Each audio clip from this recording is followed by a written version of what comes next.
O SUS é um projeto de sociedade. Eu acho que o grande avanço que ele traz é essa questão de entender que é para todos.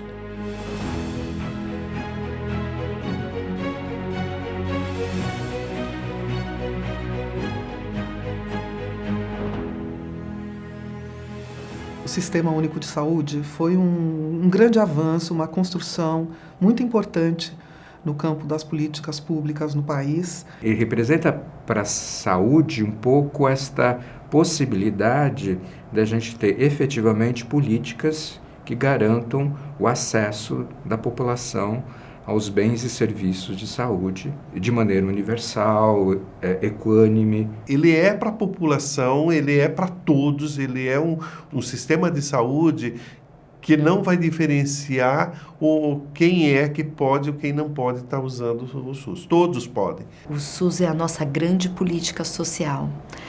Não a nossa grande política social porque ela é melhor ou mais importante do que as outras, mas porque ela é a primeira grande política pública que a gente vai implementar a partir da Constituição de 1988. O SUS, o Sistema Único de Saúde, para o Brasil, ele representa uma enorme conquista da sociedade brasileira.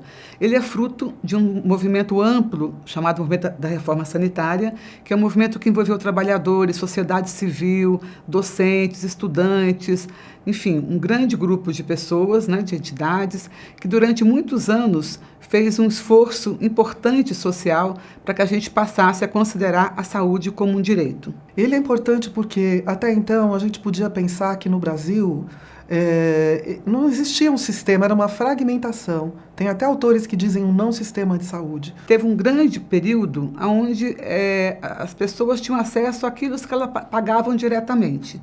E quem não tinha como pagar era tratado como indigente, muitas vezes em serviços filantrópicos ou muitas vezes em lugar nenhum, né? Então começa a haver um grande investimento dos governos, principalmente a partir da década de 50, e isso se intensifica na década de 60, do investimento de compra de serviços privados, né?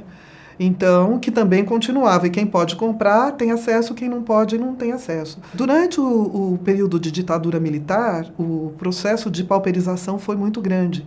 Embora a gente vivesse num período de milagre econômico, do ponto de vista das políticas sociais, o que a gente teve foi mais um agravamento. Se não me falha a memória, a gente já estava por volta de 75 crianças mortas por 1.000 nascidos vivos, que é uma taxa super alta. Mortalidade infantil por causas absolutamente evitáveis, tipo, criança está desidratada, tem que dar sorinho. Só que para dar sorinho você precisa ter um agente de saúde para, enfim, né, fazer divulgação de saúde, etc. Então, de um lado, as pessoas não tinham acesso universal à saúde e, de outro, o poder público financiando uma rede privada de hospitais no Brasil. E isso foi gerando uma insatisfação que foi sendo organizada em movimentos que reivindicavam não só a saúde, era um momento em que a democracia brasileira não existia, né, estávamos numa ditadura, então os movimentos sociais reivindicavam liberdade, reivindicavam democracia, reivindicavam acesso a direitos, e nesse acesso a direitos começou a priorizar o acesso ao direito à saúde.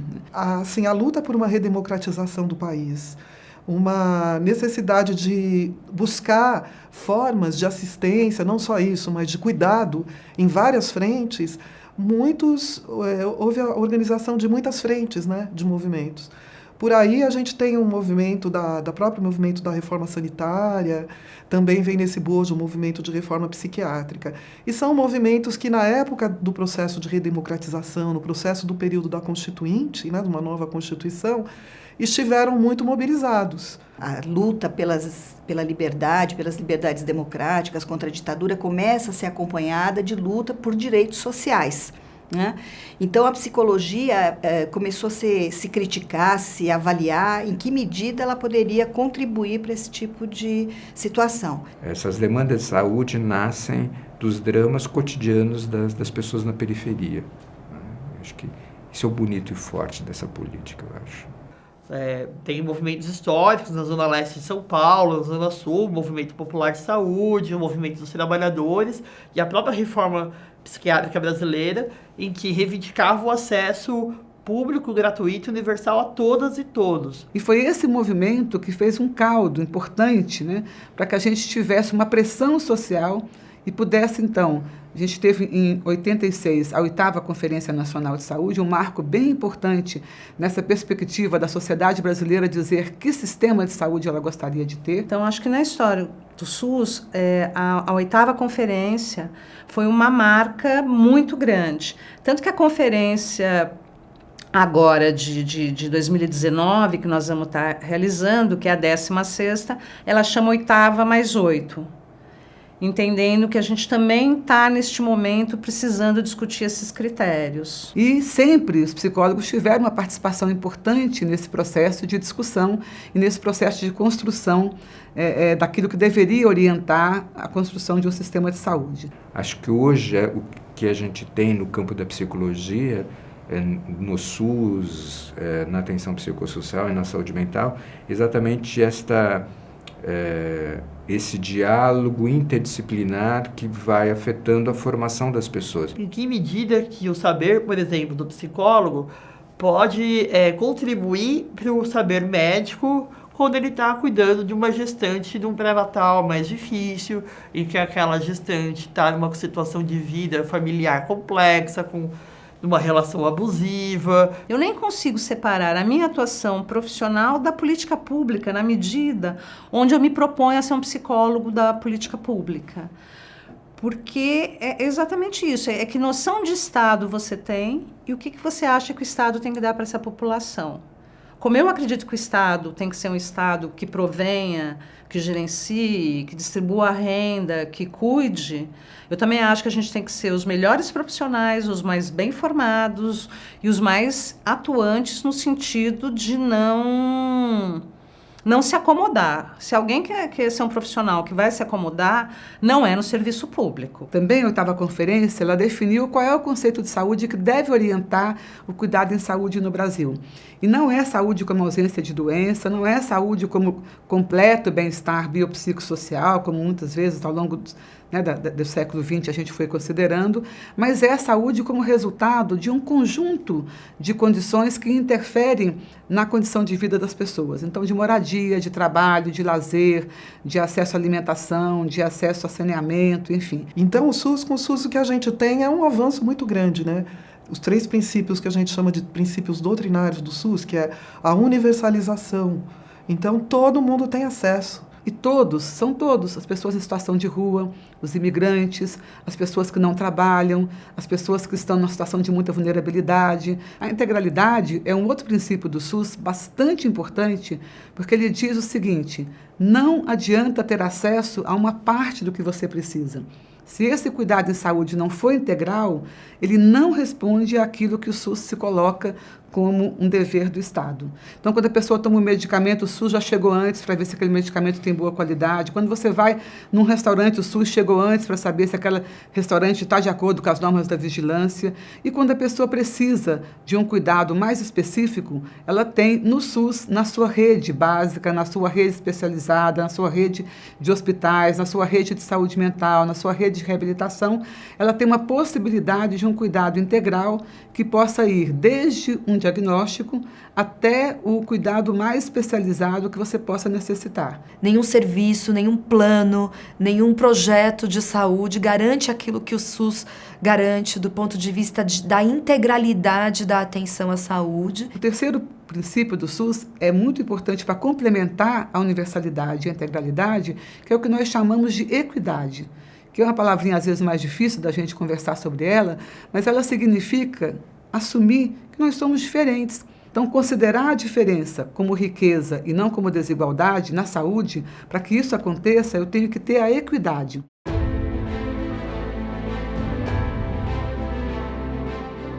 Então, essa concepção, essa perspectiva desse sistema de saúde é aprovada em 1986, consolidado com a Constituição de 1988, e em 1990 a gente vai ter a Lei 8080, que vai então regulamentar o SUS. A gente tem que lembrar que quem era o presidente da República era o Fernando Collor de Mello. Mas não só isso, que em 1990 a gente tem que pensar e lembrar que essa perspectiva uma corrente neoliberal, ela vinha muito forte. Desde o período pré-Constituição, da década de 1990, anos 2000, a gente tem essa tensão colocada, essa contraposição entre um projeto que aposta no mercado, entende que é aí que você vai conseguir competência, efetividade, eficácia, etc., e um projeto que aposta no Estado, garantindo direitos para todos, mesmo que seja com alguma relação com o setor privado, mas sem perder o comando, vamos dizer assim, da perspectiva pública que deve ter uma política para garantir os direitos. Desde a Constituição de 88, todos os governos federais, até o golpe e agora até o governo Bolsonaro, todos eles, de alguma forma, estavam olhando para a Constituição brasileira e buscando construir o Sistema Único de Saúde nesses mais de 30 anos. Nos governos Lula e Dilma, a gente teve a possibilidade de aprofundar esse processo ainda mais na qualificação e na prioridade dada para o Sistema Único de Saúde. Houve um forte investimento público na participação popular e na reorganização dos serviços, todos eles. Então, praticamente toda a rede foi reformada, houve uma ampliação no número de equipes de saúde da família bem importante. Então, isso tudo foi um momento de um SUS pulsante, né? Onde, como a gente dizia, toda vida valia a pena, toda vida vale a pena. Estava sendo um período bastante importante de qualificação do SUS. Infelizmente, o golpe de 2016 e agora a eleição de um governo que tem explicitado uma outra proposta para o sistema de saúde tem dificultado muito o processo de avanço do SUS. Esta perspectiva ética e política que a gente estava construindo, que é pensar uma sociedade democrática, uma sociedade com justiça social, uma sociedade solidária, generosa, uma sociedade aberta a receber as infinitas diferenças que existem de expressão de ser humano, sexualidades, etc., etc. E a gente está num momento de ruptura em que esse projeto ético e político virou algo a ser execrado. Então, o risco agora e a gente observa isso desde o golpe de 2016, né, claramente, desde o primeiro dia do golpe, foi uma das primeiras coisas que se falou, que era assim, é preciso ter planos de saúde populares. O que é um plano de saúde popular? É dizer que nós vamos disputar o SUS vai ter que disputar e, na verdade, ele vai perder, porque vai perder recurso, vai perder investimento público, vai perder política de favorecimento, de fortalecimento, porque na hora que ele tem que disputar com a existência de planos populares, que, na verdade, são negócios, né, que vão simplificar o atendimento, que não darão conta de uma lógica complexa como é a lógica do SUS, né, e que aí tiram a força do SUS. Então, hoje o SUS corre perigo, porque além de um subfinanciamento, há uma estrutura disfuncional e um desinvestimento sistemático, principalmente a partir da PEC aprovada durante o governo Temer, em que congela os recursos públicos ao longo de 20 anos. Então, o que a gente fala da PEC da morte. Isto é um absurdo. Nós temos que fazer um movimento forte de garantir, de buscar, de conseguir reverter esse congelamento para os próximos 20 anos. E toda vez que se ameaça o SUS, embora, né, a fala que aparece porque não funciona, não atende, porque isso, porque aquilo, sim, não funciona, não atende, porque primeiro é um processo de implantação, segundo, é um processo de implantação que encontra muitos contrapontos, né, exatamente na disputa por aqueles que entendem que é o mercado que deve oferecer serviços e não o Estado que tem que garantir direitos sociais. Enquanto a população, de um lado, perde o direito, do outro lado, você tem uma ampliação de oferta privada de baixa ou péssima qualidade que não garante o cuidado a todas as necessidades de saúde da população. Se você vai pensar num Estado que está voltado para diminuir desigualdade social e pensa até numa transformação, vai trabalhar numa perspectiva que é crítica e que vai trabalhar focado nas políticas sociais. Se você tem uma perspectiva que é liberal e hoje até neoliberal, a função do Estado ele vai ser simplesmente garantia das liberdades individuais. e não tem nada de regulação. Então, daí que vem toda essa aposta no desmanche das políticas sociais, né? Acho que o grande risco que a gente tem hoje, a gente tem um debate em a saúde é um direito ou ela é um bem de consumo, né? Com política pública, ela se garante como um direito, e como bem de consumo, ela vai se transformando cada vez mais em algo que é seletivo. Quer dizer, nós vamos voltar a ter toda uma situação onde a população vai estar sendo mal assistida mesmo. Então, diferente do que discutir o quanto que se dá de subsídio, por exemplo, para o agronegócio, para os grandes setores financeiros nesse país, a gente discute hoje a questão do congelamento dos recursos públicos, somado com uma proposta de reforma da Previdência e de mudanças de modelo da educação e da saúde. E de uma forma muito rápida e truculenta, violenta.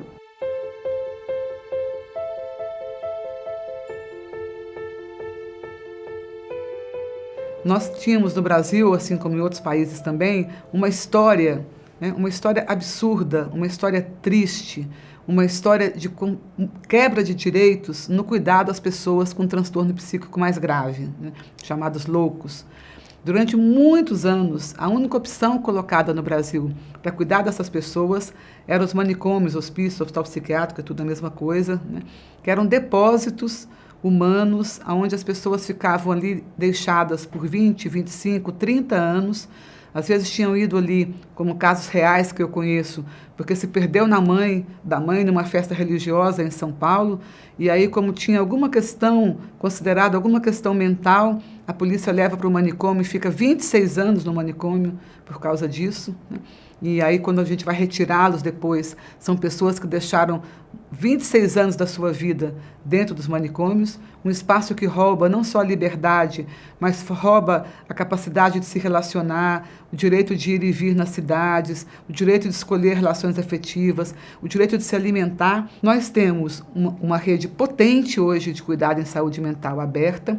Nós já fechamos milhares de leitos de pessoas que eram moradoras de hospital psiquiátrico, de manicômio, só porque tinham um sofrimento psíquico e moravam naquele lugar, né?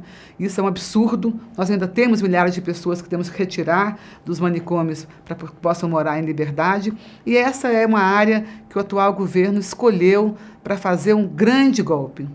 Por trás de todo hospital psiquiátrico, mesmo aquele que não tem maus tratos, que não queima as pessoas, que não tranca na cela forte, por trás de todo hospital psiquiátrico há um projeto normalizador, que é um projeto moral que diz quem são os sujeitos que podem existir e como eles podem existir, e quem são os sujeitos que não podem existir e como eles não podem existir. Assim como por trás da política de abstinência, né, afirmada na política sobre drogas hoje, tem o mesmo pressuposto. Tem o pressuposto de que existe uma humanidade livre do uso de drogas. Isso é uma mentira. Nunca existiu humanidade livre do uso de substâncias. A questão é como se dá esse uso, como a gente cuida desse uso, como a gente cuida dos impactos, das necessidades de saúde resultantes, né, desse uso. Recentemente, com a aprovação de uma lei no Senado, uma proposta de lei no Senado, inclusive as pessoas em uso abusivo de álcool e outras drogas poderão ser internadas compulsoriamente se a gente pegar no telefone e dizer que aquela pessoa está num estado X. Ninguém vai na festa rave que custou R$1.000 para entrar fazer internação compulsória, como se lá não tivesse um uso importante de substâncias. Essa não é uma questão partidária. Todos os governos, desde a Constituição, vinham trabalhando na perspectiva de tirar os manicômios como espaço de cuidado e construir uma rede aberta de cuidados na saúde mental. E agora nós temos os manicômios, os hospícios, de volta ao centro do cuidado na saúde mental, junto com as comunidades terapêuticas, invertendo fortemente o processo de cuidado e o sistema de cuidado que a gente vinha construindo nesses 30 anos. Isso é um retrocesso e nós não deixaremos que eles consigam desmanchar a rede de cuidados aberta em saúde mental e álcool e drogas.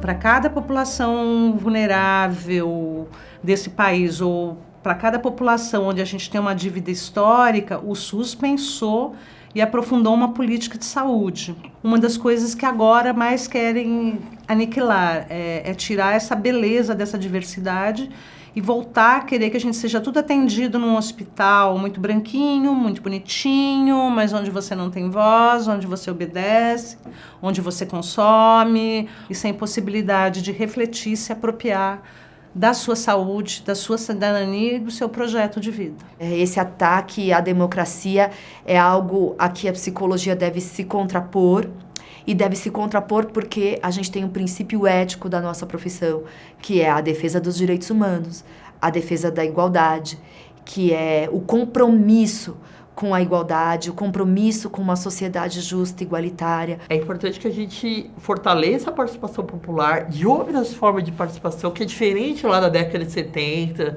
80, a gente não tinha nem internet, né? Então que a gente consiga se organizar em frentes que já existem, em frentes, movimentos sociais, o sistema conselho, os sindicatos, o movimento estudantil, outros movimentos sociais importantíssimos, o movimento negro, o movimento LGBT, tem um papel fundamental nessa resistência. A gente precisa disputar a Constituição Federal de 88, letra por letra, artigo por artigo, porque ela é fruto dessa luta pela redemocratização do país e ela que está em disputa, ela está sendo desconstruída neste momento. Nós temos no Brasil um ator social que tem se colocado muito fortemente na defesa dos direitos sociais, que é o sistema conselhos, que são os conselhos regionais de psicologia, o Conselho Federal de Psicologia. Eu tenho muito orgulho como psicóloga de ver que nos últimos anos os conselhos de psicologia têm sido fundamentais na defesa intransigente dos direitos, na defesa intransigente do acesso de cada brasileiro às políticas públicas, a políticas públicas qualificadas, a sistemas universais de direitos. E isso faz com que a psicologia, não só na atuação de cada psicóloga e cada psicólogo, mas fortemente na atuação das suas entidades, seja hoje um forte ator na defesa de um Brasil que possa ser um Brasil que cuide de todos os brasileiros. Boa parcela da nossa categoria participou das lutas, desde lá da psicologia comunitária, participou das lutas pelo SUS, da luta pelos direitos, dos movimentos de saúde, sempre nessa perspectiva da promoção da saúde, da reforma psiquiátrica, da luta antimanicomial, do atendimento pleno em saúde, da participação da população na discussão e no atendimento, na efetivação da política de saúde. Então, o CRP sempre teve uma posição a favor do SUS, da saúde como direito, continua tendo e sempre teve um papel, eu acho, importante para organizar a nossa categoria nessa perspectiva, né? Então, posicionamentos muito importantes em vários momentos e atualmente, de novo, né, frente aí às ameaças que a gente vê para as políticas sociais e para o próprio SUS, a gente pode dizer que o CRP tem uma posição firme de defesa do SUS. É importante a gente resgatar um pouco essa ideia de que o SUS é uma conquista de movimento social, uma conquista da população e é fundamentalmente algo que a gente tem que defender como essencial para a garantia desse direito à saúde. Neste momento, as privatizações têm sido o grande desafio da permanência do SUS. Entendendo hoje um sistema único de saúde que universaliza e garante para que todas as pessoas tenham acesso, é um dos desafios que temos vivido neste momento. A lógica das privatizações, a lógica da comercialização de tudo, em especial a comercialização da saúde. Esse tem sido o mote de defesa do sistema conselhos, tem sido o mote de defesa do CRP São Paulo e temos produzido materiais de referência, debates, outros materiais de orientação, principalmente para mostrar à sociedade e às psicólogas e psicólogos a importância da manutenção do Sistema Único de Saúde. Então, no SUS, muitas vezes as dificuldades são apresentadas como ineficiência, impossibilidade, mas na verdade a disputa de modelos, né, um modelo público, um modelo privado, que atravessa muitas vezes, né, as situações e impõe dificuldades ao SUS. Apesar disso, a gente tem um SUS que deu certo, que dá certo, né? Um SUS que se instalou no Brasil inteiro, que está em todos os municípios, uma lógica dos níveis de complexidade que foi se impondo, porque era realmente uma lógica muito mais efetiva em termos de atendimento à população e de garantia de saúde. Para os psicólogos, a gente sempre fica muito próximo das populações mais vulneráveis, né? Os privados de liberdade, as indígenas, a LGBT, aí acho que acaba mais por ser psicólogo. E eu gosto muito dessa possibilidade da minha profissão, de poder falar, não, eu sei lidar com o diferente. Pode mandar para mim que é comigo mesma, pode mandar que eu quero muito essas pessoas dentro do SUS. Gostaria de dizer isso para quem está assistindo, que você quer vir para a política pública, tem que gostar, tem que pensar sobre isso e tem que ter coerência no fazer. Diante dessa precariedade de outras políticas, diante do subfinanciamento do SUS, o que a gente produziu de presença de profissionais da área da saúde nos territórios e de mudança de condições de saúde da população, que incidiram sobre as condições de vida da população, é uma coisa impressionante e muito bonita, que faz a gente insistir na aposta no SUS como uma aposta na vida. E isso fala da grandeza desse sistema, da grandeza dessa concepção, do que é ter um sistema universal de saúde, talvez um dos maiores patrimônios que a gente tem na sociedade, no processo de construção da democracia.